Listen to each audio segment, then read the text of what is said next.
Welcome, children. It's Miss Fredelyn. I'm so happy you're here. Do you remember what we learned in the last lesson last week? Wisdom, you're right. We're going to continue learning about wisdom all throughout the month of August. I want you to stand up on your feet and let's praise and worship how God has shown us wisdom in our lives.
So how many of you guys were able to live your life through worship? I know I definitely did. And guess what? We have another great lesson coming up about wisdom. And I want you guys to strap yourself and get comfy and dive into the story of Kings. And we learn about how wisdom is given to us. The Bible, it's 66 books of history, stories, letters, and poetry that fit together to form God's one big story. The epic adventure of how He created us and loves us so much that He made a way to rescue us. As we travel through the Bible, from Genesis to Revelation, we discover people who met God and found their lives changed forever. Now, for an amazing story, inspired by the book of 1 Kings, chapter 3, verses 4 through 28. Imagine this.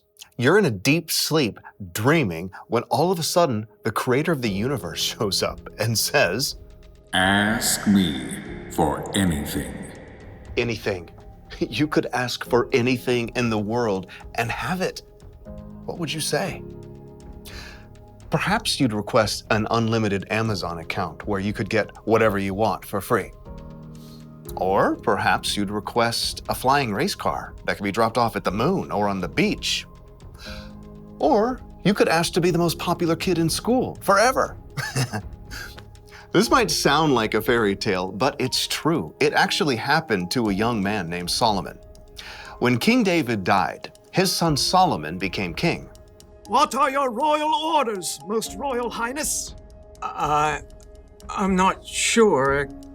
I've never been king before. Though Solomon was young and inexperienced, his father, King David, taught him to listen to God's words. So, Solomon showed his love for God by obeying his laws. I want to thank the Lord for everything he has done for my family. Solomon traveled to the city of Gibeon, where he offered 1,000 burnt sacrifices to honor God. There is no one like you, God.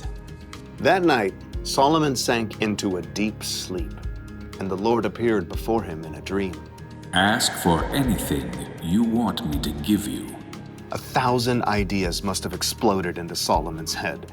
Gold, power, life forever. But instead, he said, Lord, you have made me a great king, but I'm only a little child. I don't know how to carry out my duties. I'm here among the people that you have chosen. They are a great nation, so give me a heart that understands. Then I can rule over your people. I can tell the difference between what is right and what is wrong. It was a simple request, but one that would change Solomon's life forever. You have not asked to live for a long time. You have not asked to be wealthy. You have not even asked to have your enemies killed. Instead, you have asked for wisdom. I will give you a wise and understanding heart. As long as you live, no other king will be as great as you are. As the dream faded, Solomon woke with a start. Was that real? That was real! Amazed, Solomon returned to Jerusalem, where he once more gave sacrifices to honor God and held a great feast for all his officials. What are we celebrating, Your Most Royal Highness? God has promised to give me wisdom to lead the kingdom. How is that working out for you? Well, it was in a dream. Ah, I see. Perhaps Solomon wondered at first whether he really had received wisdom from God, but this was soon put to the test. Your Most Royal Highness, you must help the people solve their problems. I'll do my best, with God's help. First order of business, we have these two ladies here. State your business, please. My friend and I... Okay, so she's not my friend anymore. Speak for yourself. I'm trying to. We live in the same home, and we both had baby boys. But her baby died, and so she took my boy in the night, and now she says my baby is hers. See?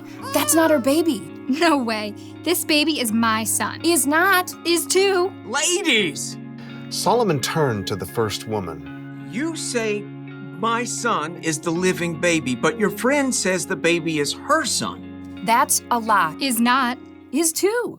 God gave Solomon a wise idea. Bring me a sword. An official quickly brought the king's shining sword. Your royal sword, Your Royal Highness. Solomon studied the two women carefully. Excellent. Now, cut the baby in two parts. Give one half to the first woman and one half to the second. Solomon had no intention of harming the baby, but he knew this was the way to find the truth. No! Give her the baby. Don't kill him. Oh, whatever. Neither of us will get the baby. Solomon could instantly see which woman truly cared about the baby. Give the boy to the first woman here. She is his mother. Thank you. Oh, thank you. No fair. That was totally a trick. The baby was given to his true mother. All the Israelites heard about Solomon's decision and trusted that he would judge them fairly too. God made Solomon so wise that his understanding couldn't even be measured, like the sands on the seashore.